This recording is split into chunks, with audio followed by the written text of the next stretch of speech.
In the wake of Cyclone Midili, Guntur West MLA Galla Madhavi visited rehabilitation centers set up for the affected residents.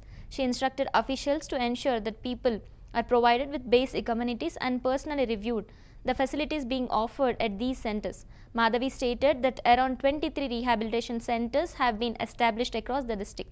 She advised citizens to avoid stepping out unless absolutely necessary. Highlighting the coordinated response, she mentioned that Chief Minister Chandrababu Naidu, Lokesh and Pavan Kalyan are actively monitoring the cyclone situation. She assured that the government officials and alliance leaders are always accessible to public. Madhavi also urged party workers to support people during the cyclone and serve beyond political boundaries. Montha తుఫాన్ నేపథ్యంలో ప్రజలందరూ కూడా అప్రమత్తంగా ఉండాలి అని చెప్పి కోరుకుంటూ ఉన్నాను. మరి పశ్చిమ నియోజకవర్గంలో కొన్ని ప్రాంతాలు ముప్పుకి గురయ్యే ప్రాంతాలు ఉన్నాయి.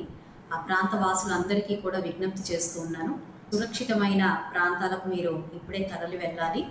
ఇటు అధికారులు అదేవిధంగా ఆ స్థానిక నాయకులు అందరూ కూడా మీ యొక్క సహాయ సహకారాలు అందించేందుకు అందుబాటులో ఉంటూ ఉన్నారు. మరి పునరావాస కేంద్రాల్లో మీకు సౌకర్యార్థం మంచినీళ్లు ఆహారము అందిస్తూ ఉన్నారు.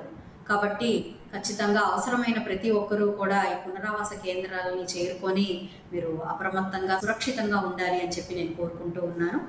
ఏ రాత్రిపూట అయినా కూడా వర్షం పడి ముంపుకి గురయ్యే ఇళ్ళు ఉన్నప్పుడు ముందుగానే వాళ్ళు జాగ్రత్త పడాల్సిన అవసరం ఎంతైనా ఉంది.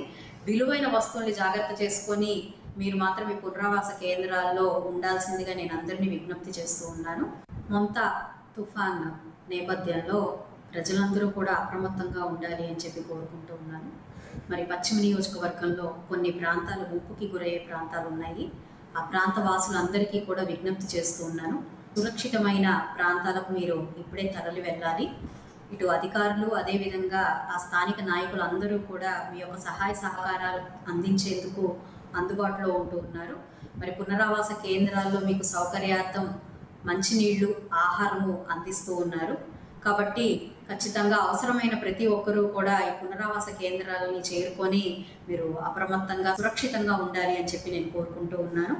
ఏ రాత్రిపూట అయినా కూడా వర్షం పడి ముంపుకి గురయ్యే ఇళ్ళు ఉన్నప్పుడు ముందుగానే వాళ్ళు జాగ్రత్త పడాల్సిన అవసరం ఎంతైనా ఉంది. విలువైన వస్తువుల్ని జాగ్రత్త చేసుకొని మీరు మాత్రం